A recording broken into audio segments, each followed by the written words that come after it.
just ignited a storm of controversy after his performance on the American Music Awards. Please welcome the extremely talented Adam Lambert.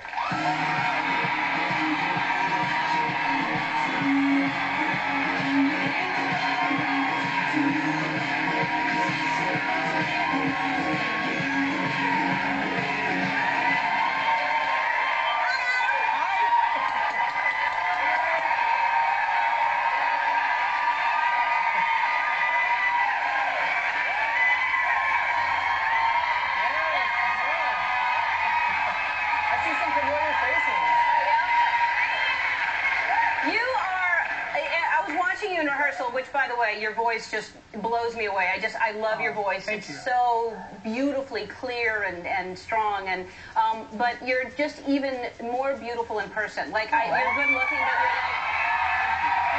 I love how you look. And what I love when I watch you too, and I was watching you the other night on something on Letterman, I think.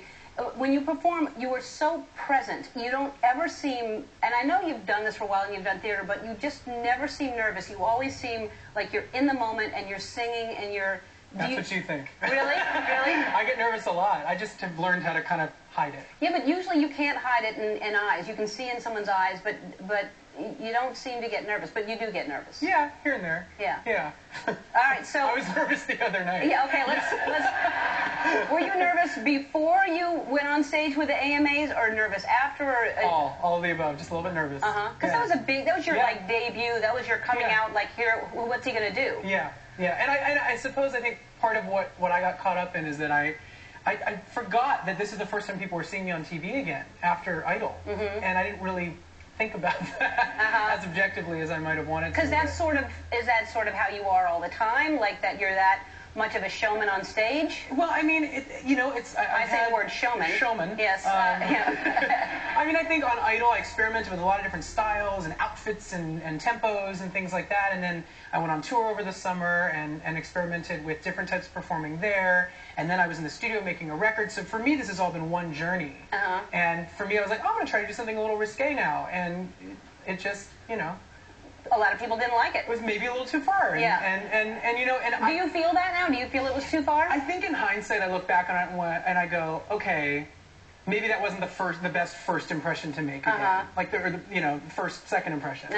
And I mean, I had fun up there. I had a good time. My dancers had fun. The band had fun. But I also recognize that.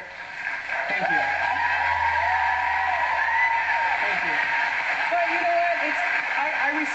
I respect people, and I feel like people walked away from that feeling disrespected, and I would never intend to disrespect anybody. Right. So that was not my intention. Right. My whole thing is, I feel like if you're going to be offended by a show of sexuality on stage, then you should be offended by all shows of sexuality. It should be all things, right? Because,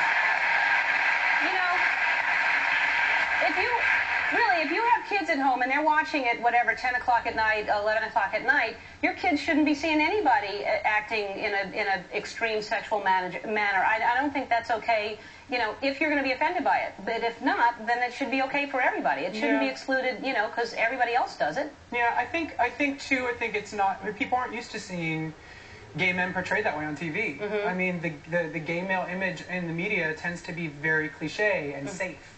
And I think, I got up there and had a little bit more energy, a little more, I was attempting to interpret the lyrics of the song, quite simply. Right. Which, I was putting on a character, I was putting on a persona, being this kind of, rock star, kind of like, dangerous kind of guy.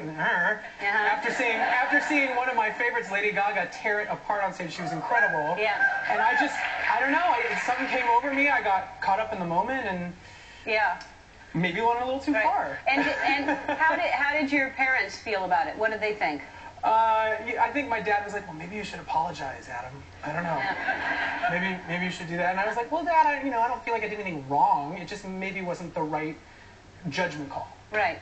For like you said. It's a taste thing, I think, more than an obscenity thing. Or, I think it's just a taste level. Yeah, a lot of people were frightened by that. Now, and then you were canceled the next morning. You were supposed to be on Good Morning America a couple days later, yeah. And they canceled you.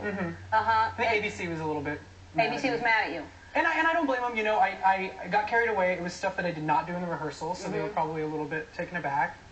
And you know, they gave me a great opportunity to close the AMAs, and I would never want to smack that gift horse in the mouth. I think that they were taking a big leap of faith having me do that, and unfortunately, it didn't work out as we all thought it would. Right. Well, it got the show a lot of attention. It did do that. I mean, yeah, it's kind of ironic, yeah. Right. Which is why I love your new song. I really love it. It's such a great song anyway. But I love the lyrics. What do you want from me? Because you know, when you're especially when you're new and people are trying to decide, do we like you? Do we not like you? Who are you? It's really hard to please everybody out there, really and hard. You're learning that the hard way right out of the gate. So I think you're amazing. I think you're a good guy. I think you're smart, and I think you did something, like you said, that might have been a bad judgment call for some people. But I hope this doesn't hurt you, because I think you're amazing. Thank you. I think you're incredible.